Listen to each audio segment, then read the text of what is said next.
Sometimes the scariest sounds are the ones that don't belong in your own home. Samuel Walker had returned early. No secretary knew, no driver warned. Just a sudden urge to see his children. The marble floor echoed beneath his polished shoes. The chandelier above glowed like frozen stars. Everything looked perfect, silent, still, until a sob cut through the air. A child's sob. Thin, broken, trembling. He froze. That wasn't laughter. Not the playful voice of his little girl. It was Faye.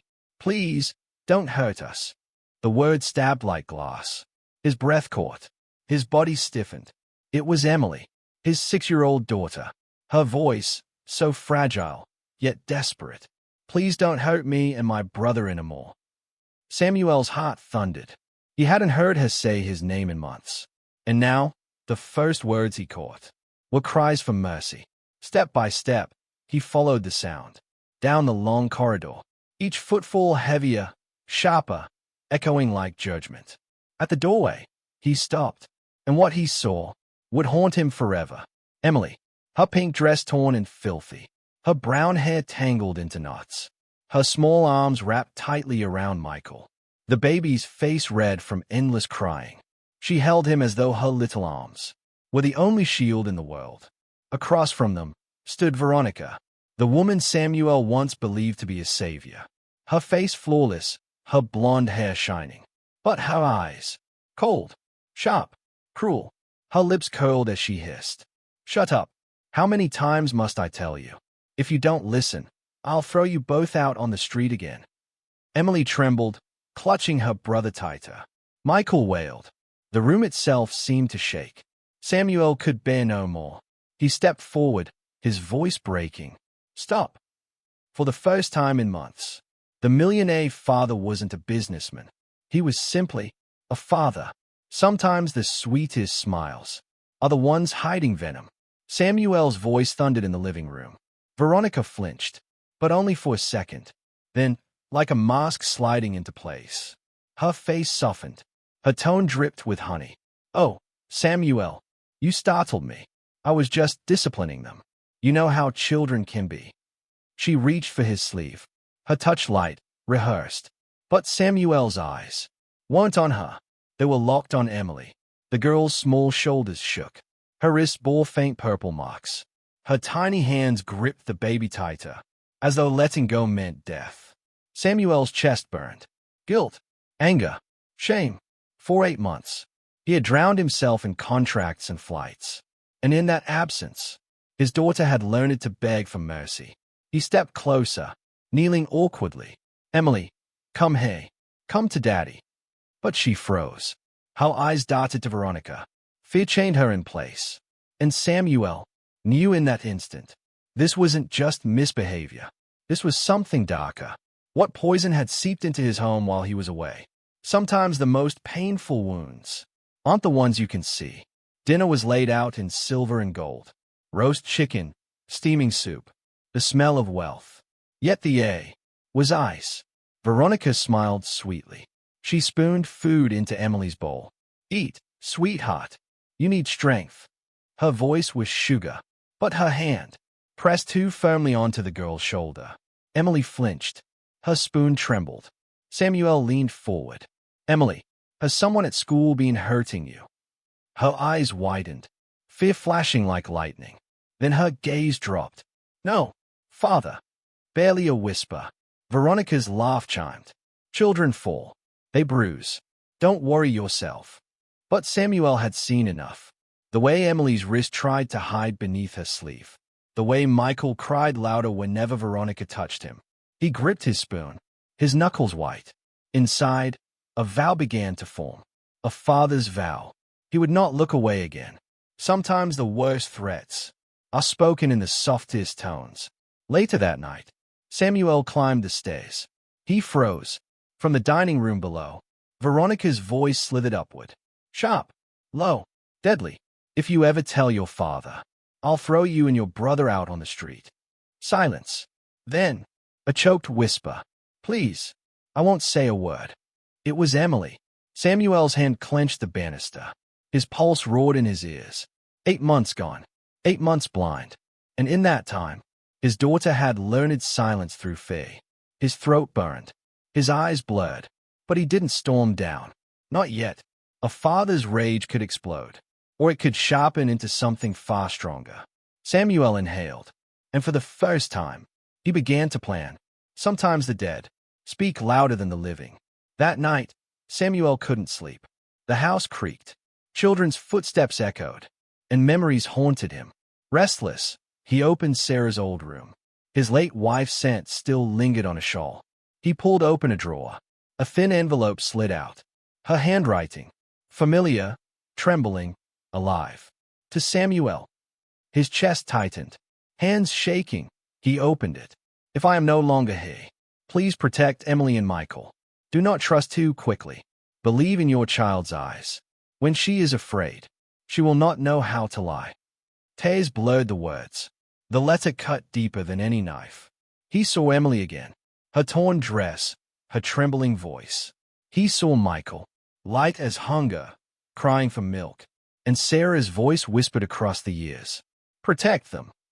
Samuel sank to the floor. A broken father, a guilty man. But when he rose, something inside him had hardened. No more excuses.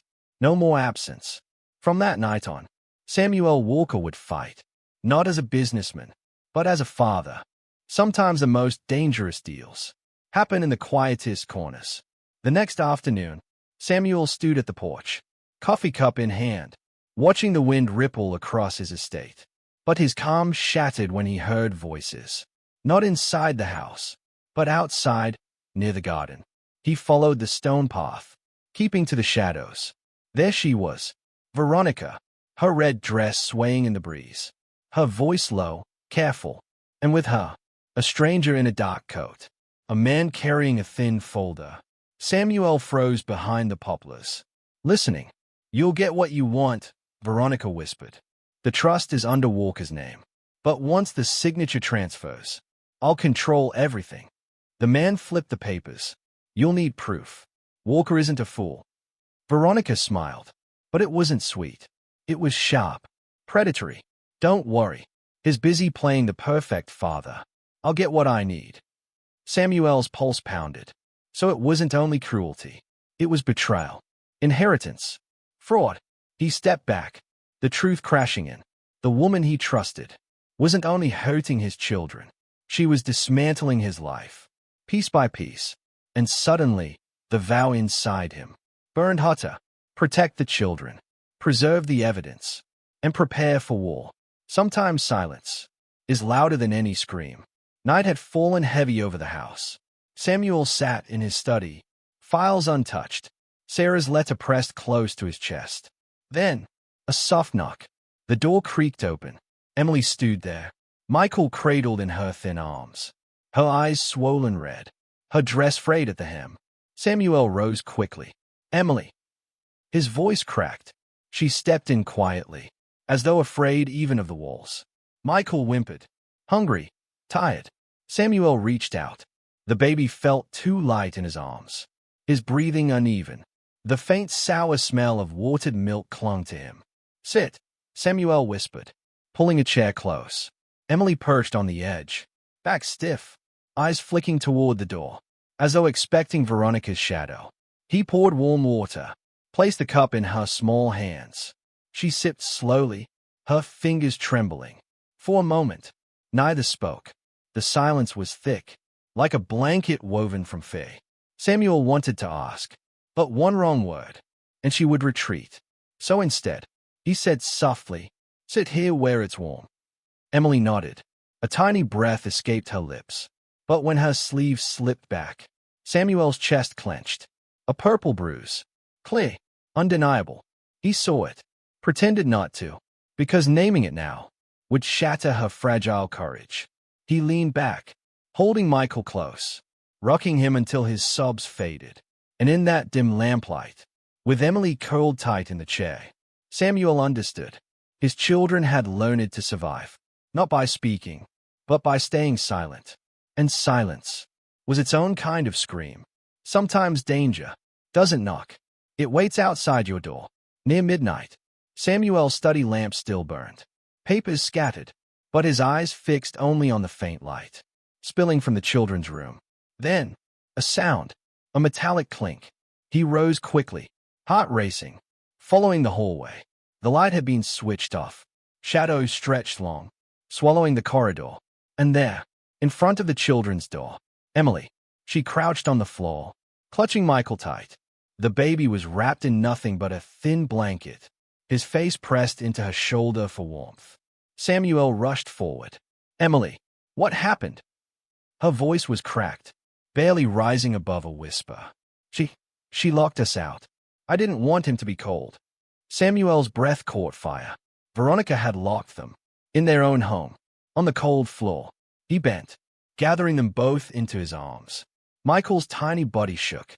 Emily buried her face into his chest, her fingers gripping his shirt like a lifeline. "Come with Daddy," he whispered, his throat raw. He carried them back to his room, locked the door softly, placed Michael in the center of the bed, pillows on each side, pulled the blanket high over his chest. Emily sat by the edge, hands still trembling. Samuel poured the last of the warm milk. "Drink a little, sweetheart. You're safe now." She held the cup with both hands. Her eyes searched his face, as if waiting for a promise that had never come before.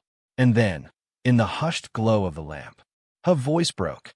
"Dad, are you going to abandon us?" Like she said, the words pierced deeper than any blade. Samuel froze. His lips trembled. His eyes burned. He pulled her close, chin resting on her tangled hair. "No," he whispered. "I'm here. I'm not leaving again." Emily's small hand clutched his shirt tighter, as though, finally, she dared to believe him. Sometimes the loudest truth comes from the smallest voice. Morning came heavy, but Samuel did not flinch. Today would not be about business. It would be about justice. The courthouse smelled of paper and weak coffee. Reporters buzzed at the entrance, cameras flashing like lightning storms. Samuel walked in, Emily's small hand in his. Michael left safely with a court-appointed caretaker. By his side, Richard Coleman, his oldest friend and lawyer. Veronica arrived dressed like innocence itself. Soft makeup, a handkerchief in her fist, her eyes shimmering with practiced tears. Her lawyer at her side. The judge entered. "Order." Silence. The air tightened. Richard began. "Your Honor, we request an emergency protection order. The children have suffered abuse and neglect. We have testimony. We have evidence." Veronica dabbed her eyes. "Your Honor, I am a devoted stepmother. These are just misunderstandings. Children cry. Children bruise. I disciplined them as any mother would." The judge's gaze shifted. Cold. Measuring. "Call the witness." Mrs. Whitman, the quiet housekeeper who had seen too much, took the stand. Her hands trembled, but her voice was steady. "I saw the girl forced to stand outside in the cold. I saw her sleep in the storage room with her brother, because their bedroom was locked. I saw the bruises. I heard the threats, and I am willing to testify." The courtroom air cracked. Veronica's lawyer pounced. "You are old, madam. Could you not be mistaken?" She lifted her chin. "I worked in that house for 10 years. I do not mistake a child's cry." A hush fell. Richard presented photographs. Emily's bruised wrist, time-stamped, unforgiving. The judge studied them, then raised her eyes. "Can the child speak for herself?" Samuel bent down, his voice gentle. "Emily, you don't have to if you're afraid. I'm here." The little girl trembled. Her hand clutched his tightly, her lips pressed together. Then, she let go, stepped forward, stood at the witness stand. The clerk asked, "Name and age." Her voice was small. "My name is Emily Walker, 6 years old." The judge softened. "You only need to tell the truth." Emily looked down, then up, straight ahead. Her voice wavered, but it did not break. She said, "If I told my dad, she would throw me and my brother out on the street. But I can't stay quiet anymore. I don't want my brother to grow up in fear." Silence. Heavy. Holy. Samuel's chest cracked open. A sob tore loose. He covered his eyes. The judge leaned back slowly. The gavel in her hand felt heavy with meaning. Justice was listening. Sometimes healing doesn't come in a single moment. It grows, slowly, like a seed. 2 years later, the Walker estate no longer echoed with silence. It bloomed with laughter. In the backyard garden, Emily knelt in the soil, guiding Michael's tiny hands. Careful, don't break the stem. Tomatoes need to breathe. Michael giggled, dirt smearing his shoes. Samuel sat nearby, watching. A notebook rested forgotten on his lap.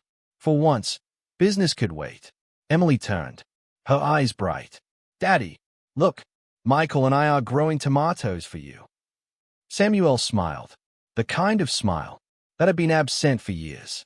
Mrs. Whitman appeared with a plate of cookies, her eyes warm, her voice lighter than it had ever been. Carla, the social worker, brought papers confirming the children's progress. Emily is thriving. Michael is healthy. The therapy is complete. Samuel shook her hand. Thank you for everything. That evening, Emily rinsed the first ripe tomatoes, while Samuel stirred garlic in the pan. Michael lined up pasta strands on the table, like tiny train tracks. The kitchen filled with warmth, not from chandeliers or marble, but from love. When dinner was ready, Emily stood proudly. Ladies and gentlemen, the chef presents Walker family pasta. Michael clapped. Samuel laughed. And for the first time in a long time, the house rang with joy. Later, in the garden, Emily hugged Samuel tightly. Dad, now we're really a family, aren't we? Samuel lifted her into his arms. Yes, and it will always be that way. Michael squeezed into the embrace, laughing. 3 shadows stretched long across the grass, overlapping, unbreakable. Samuel's eyes lifted to the wooden sign above the garden bed. Mama Sarah's garden. He brushed his fingers across the name and whispered, I kept my promise. The night breeze carried the scent of tomato vines. Emily's laughter rose with it. Michael's giggles followed. And in that moment, the house once haunted by silence was finally filled with peace. Because when a father chooses to listen, when a child dares to speak, shadows lose their power, and love becomes the loudest sound of all.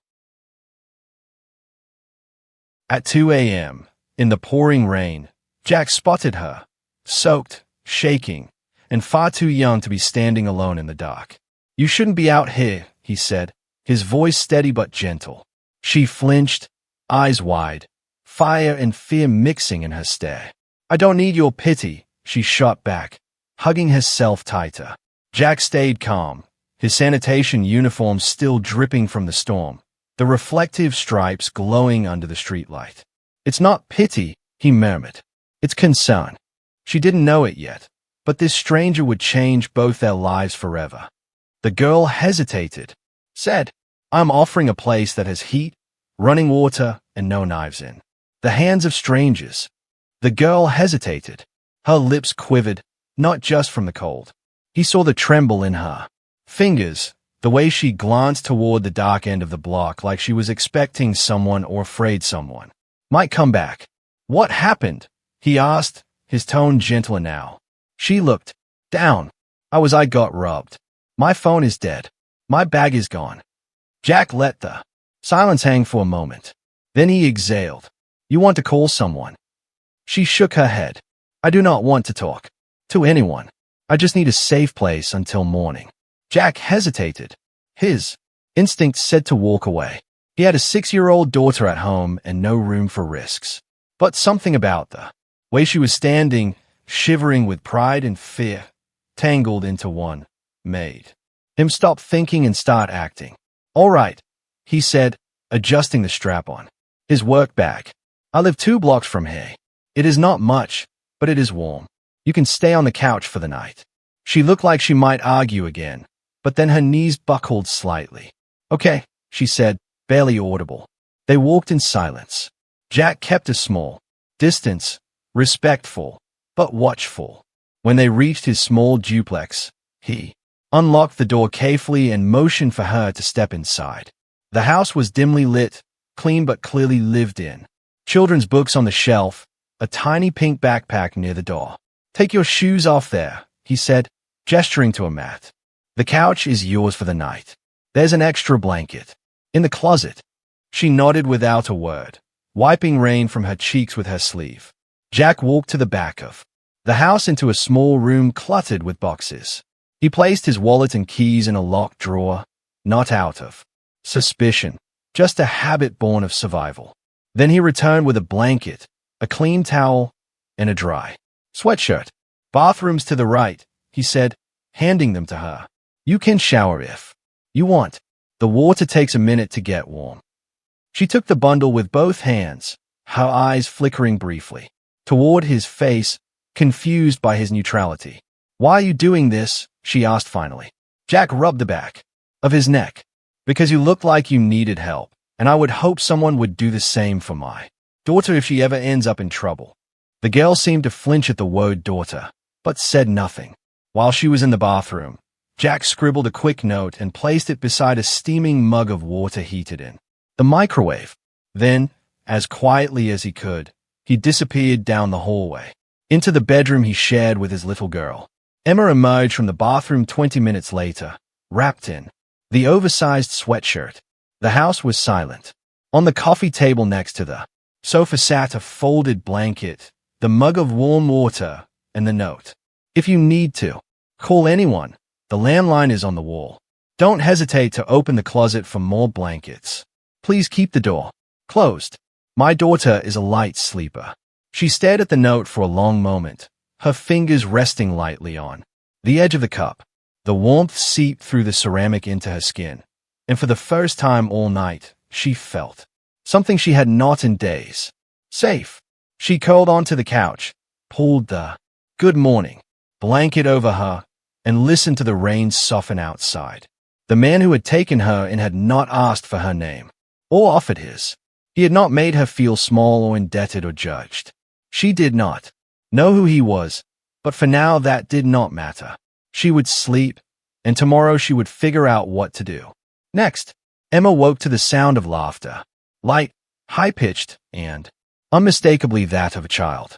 For a moment she was disoriented, the soft blanket around her, the smell of something warm drifting from the kitchen, the murmur of cartoons playing low in the background. It was a far cry from the chaos of the night before. She sat up slowly and blinked. Against the soft morning light, across the small living room, a little girl sat, cross-legged on the carpet, building a tower out of plastic blocks. Her curls bounced as she giggled to herself, seemingly unaware of Emma's awakening. "Good morning," Emma said gently, her voice raspy. The child looked up, her face lighting up with curiosity. "Hi, you are the princess that slept on our couch," she said cheerfully. Emma blinked. "Excuse me. My name is Lily," the girl said proudly. "Daddy said a nice breakfast duty. Lady stayed over because she was cold and rained on." "That's you." Emma chuckled, her first real smile in days. "I guess that is me." "Nice to meet you, Lily," a voice called from the kitchen. "Lily, breakfast duty. Come help me burn the toast." Lily giggled again and ran toward the kitchen. Emma stood, stretched, and followed slowly, her body still sore from sleeping in strange positions.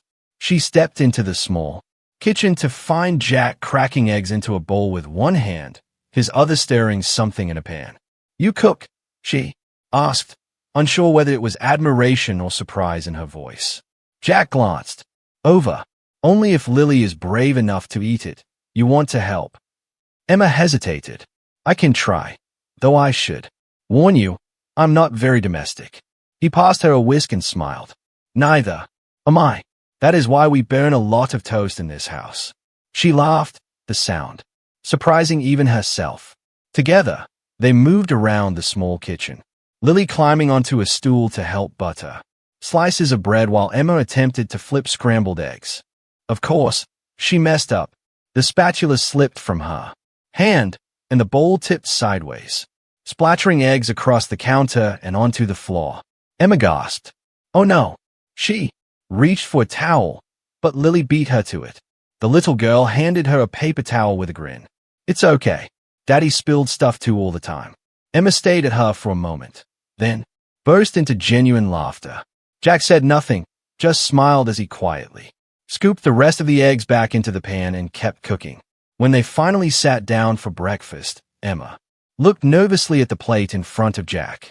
She had done her best, but the eggs were overcooked, the toast a little burnt, and the bacon oddly chewy. Still, Jack ate every bite. "This is great," he said with a straight face. "You do not have to lie," Emma replied, raising an eyebrow. "I am not lying." Jack said, "It is edible. That counts." Lily poked at hers, chewing dutifully. Emma tried not to watch. After the meal, Jack stewed and collected the dishes. "You two relax. I'll take care of this." Emma offered to help, but he waved her off. As she and Lily moved to the living room, she glanced back and caught a glimpse of him sneaking another plate from the oven. Fresh scrambled eggs and toast. He had cooked something else for Lily just in case. She said nothing. Later that morning, while Emma helped Lily build a Lego house, the little girl leaned in and whispered, "The eggs Daddy made after were better, but it's okay. He still ate yours." Emma's eyebrows rose. "He made more." Lily nodded. "But he told me not to tell." "Oops." Emma stood up, walked to the kitchen, and leaned against the door frame. Jack looked up, caught mid-bite of his second plate of eggs. She crossed her arms. "So, I burned breakfast." He smiled sheepishly. "You cooked breakfast. That is what matters. Why not just tell me?" Jack shrugged. "Because the first time, doing something is always messy. You just need someone to eat it anyway." Emma looked at him for a long moment, and something in her chest shifted. He was unlike anyone she had ever met. Honest, kind without performance, and patient in a way that disarmed her. "You said something last night about hoping someone would help your daughter if she ever needed it." She said softly, "You are a good father, Jack." He said nothing, just smiled slightly and returned to his eggs. Later, while washing the dishes, Jack spoke casually. "There is a laundromat down the block. The owner is a friend. I could ask if they need help if you are staying in the city a while." Emma hesitated. "Maybe. I need to earn some money while waiting for paperwork. I lost everything."